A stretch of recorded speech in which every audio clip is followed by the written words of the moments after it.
We're going to teach you how to go from this to this.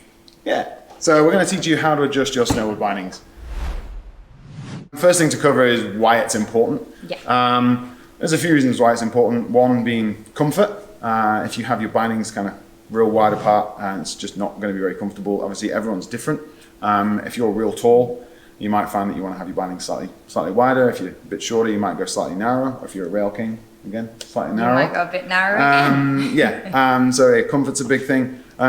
Performance and safety as well, I always think is kind of a thing. Yeah, for sure. You want to make sure you can get full range of motion out of your knee and your ankle. So just making sure you're really comfortable. So there is no stance that's going to work for everyone. It's definitely like independent to you. So this is what we refer to as a toe cap, not a toe strap. Toe cap is designed to mold around the front of your boot. So it's pulling your toes back and your boot down at the same time. So yeah, basic fitting principles. So what I've done here is I've actually had this set up ready to go, just to save some time. But as you can see, what we've got here is straps down the center. I'll come a little bit closer again so you guys can see. Straps nice and tight and snug down the center of the boot. Okay, you want to be, as Kaylee said to me the other day, like a firm handshake around the boot. Okay, you can adjust these straps. They'll all have different ways of adjustments. This binding here I've got here, if you can you see that, Jay? Yes. Perfect. If you lift this here, you'll see there's a little screw underneath. You can use a screwdriver or you can use it as a toolless adjustment and just, he says, undo like that and just unscrew it.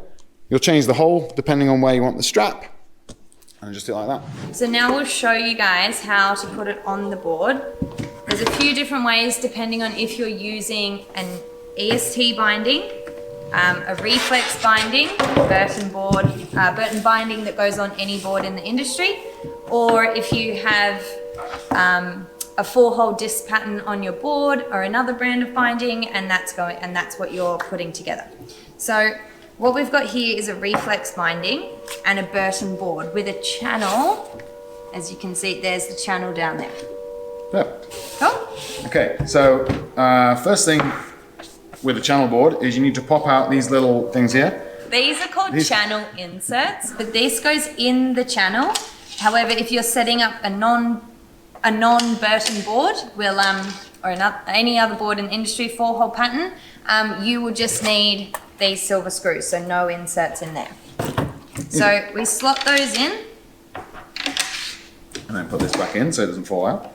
And then you can put your other doodacky back in there. The numbers on the inside here tell you how many degrees outward your foot is turned. So a really, really typical one for someone standing on a twin board is about 15 degrees, positive 15 degrees on their front foot and a negative 15 degrees on the back foot. Another really typical one is 12 and 12. However, if you are riding a directional board like this one here, which is the flight attendant, that's more designed, it's obviously designed to go in one direction. So you can, if you would like to, again, this is a rule of thumb, it's not the law, you can angle your front foot a little bit further towards the nose. About 18 degrees, 21 or 21 degrees on the front foot is another really common one, and 9 degrees on the back foot. So you're a little bit more rotated towards the direction you're going. Yeah, I tend to prefer to, personally, if I'm riding a really directional board, have that sort of slightly more forward stance. Yeah. Just helps with that turn initiation. Yeah. Again, and then like you say, if you're riding park and if you are riding a lot of switch, by switch I mean riding in your non-natural direction, yeah. I often suggest to have an equal sort of what they call duck stance, so like 15-15 or 12-12. So when you do your 180s or 540s or 900s, feels the same going both ways. With this, I popped a disc in here that is specific to the channel. So you, like Kaylee showed you before, those discs. I'm going to set this up to 9. Cool. So I'm going to go to 21 on the front foot here. And then we line it up with those inserts that'll be sticking out of the board. So isn't it? Cool. So once you've got that, then we're going to look down at the board and it'll have a reference stance, and that is telling you how far apart your feet are. You want to go snug, but don't hang off it. But then you know your own strength. If you're not that strong, I know a few people who we just sort of say, yeah, just get it as tight as you can. But yeah, you can round it out. I actually went and looked to see if there was a genuine torque setting for this. There isn't. It's Okay. just tight.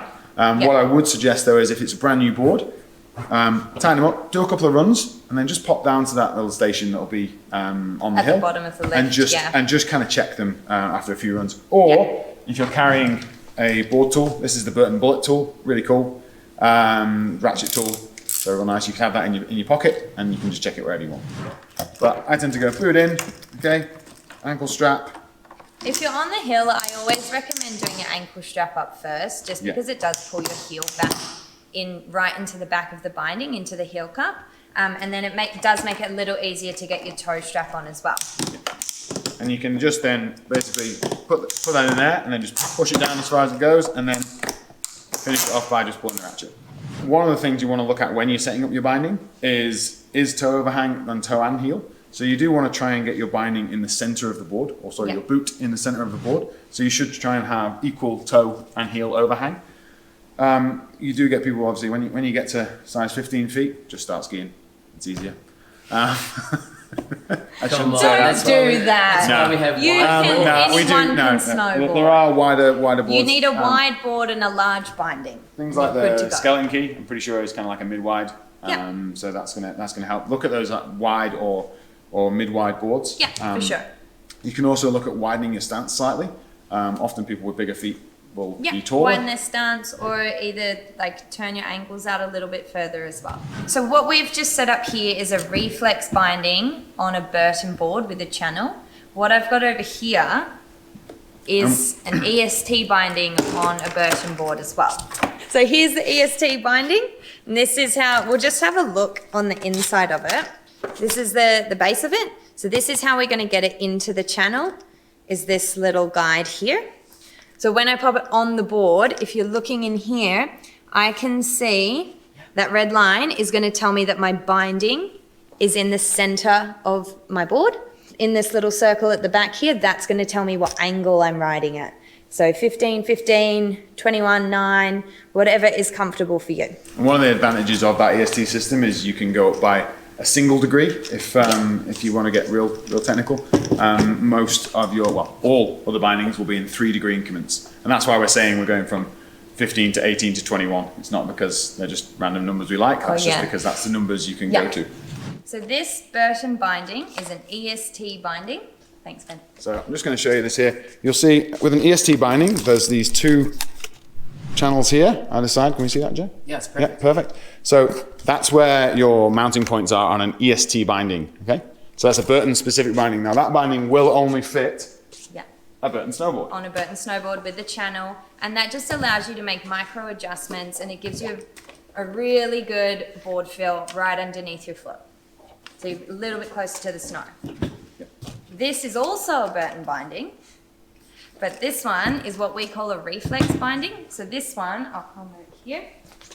This one has a disc underneath, which will mount onto either the channel on a Burton board or onto a 4-hole disc pattern on any other board in the industry. So while they won't come with your new bindings that you purchase, you can still get the discs for them, which will go in your new bindings onto your older Burton board. Yeah, just bear in mind there, if you've got a reflex binding, so that's one of the sort of more modern Burton bindings, the reflex disc that's got a 3-hole won't fit an older disc binding. But again, pop into the store with your binding, take it in with you, and we can find out what it is, and then we'll just give Kaylee a call, and she'll find us a disc for you.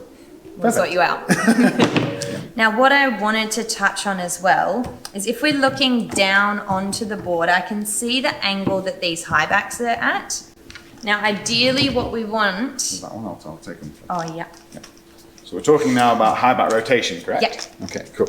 Just here we have these screws here, and this is going to adjust your actual high back rotation. So that is so that you can line this high back here up with the edge of the board. So when you get this binding on an angle, so this high back here, like that, is now at an angle. What we can actually do is rotate that and give you a better board feel. Yeah, better board feel and a more even pressure when you go into that heel side turn. Yeah. I actually find that the board becomes quite a bit more responsive when you do rotate those high backs. Yeah. For some people, it's a really subtle change and you won't really notice it, but it's something that's really easy to do and does make that real subtle adjustment. Okay, cool. Cool. Cool. So I guess that's kind of how to put bindings on a snowboard. That's how you put your bindings on a snowboard. The plus and minus on the back here will adjust the forward lean of the binding. So I'm just gonna do it to this one. And this one here, if I turn it towards the plus, it's gonna lean the high back in a little bit more. If I turn it towards the minus, it's gonna stand more upright and be straight. What's the advantage of that? What does that do? When it's leaning forward, when you go to make your turn towards your heel side, that binding's going to react a little bit quicker, so it's more responsive. If this binding is, or the high back, sorry, is standing up nice and straight, just like that, when I go to do my heel side turn, I have a little bit more time to think about what I'm doing before that is going to engage and then obviously make my board react. So, and again, it's personal preference. Some people love a lot of forward lean. Personally, I'm not a huge fan. What I do find with forward lean is it also encourages you to bend your knees. So when you're learning, I know a lot of instructors that actually wind the forward lean right on to force you to bend your knees. If you don't know what stance you are as well, I think that's a really good one to address, especially if you're just starting out in the sport. There's a couple of different ways, but essentially, like if you're regular or whether you're goofy, it's just the foot that you feels more comfortable being the leading foot. So if you're left foot, that's a regular stance. If you're goofy, that's your right foot in front. There's a few little tests you can do, but if you've ever surfed, skated, skating is definitely stood sideways on anything, I always use the kitchen floor in your socks is the one I use quite a lot. Find your slipperiest socks and your slipperiest floor. Yeah. If you run whichever foot you generally put out in front first, that's probably the one. Yeah, but if you've got a twin and you set it up in that duck stance, doesn't matter. So just try it either way and ride either way, and then if you find actually you've set it up regular but you're riding goofy, switch it around so the graphic looks nice. But other than that, there's no real reason to worry about it. Yeah. A lot of boards are going to be not a full-on twin, but reasonably twinned out. This is a fairly directional board that we're setting up right now, which is why we're setting it up with a directional stance. But for me, if it's a sort of twin or something like that, or close to, I would say 15-15 or 12-12, depending on, it's up to you. It depends on what kind of boots you've got. You don't just want to have, you don't want to have a real soft boot and a stiff binding. So what I would always do is I would try and get a boot binding and board combo that works together. So if you've currently got a really soft boot and you're upgrading to a stiffer boot, and you still have a soft binding, I would suggest yes, you look to upgrade your bindings at the same time. Not a great deal, eh? Generally you want to upgrade your hardware annually. If you're using a Burton board, so you would probably change the channel inserts, maybe get some new screws that hold your bindings down. Same on all the other boards in the industry as well. You might want to update the screws that go down into the board. But other than that, there's nothing too crazy. Before you go out on the hill, you do just want to check that the straps aren't worn away. I don't know how long you've been storing your snowboard in your garage. But generally, if you've got especially a binding like this, like a nice injected strap there, that's really durable and that's going to last you a really long time. So you should be completely fine. The biggest thing you want to be checking is your hardware and check that annually. Maybe give it a little upgrade. Thanks guys for tuning in. Yeah, thank you. See you out there.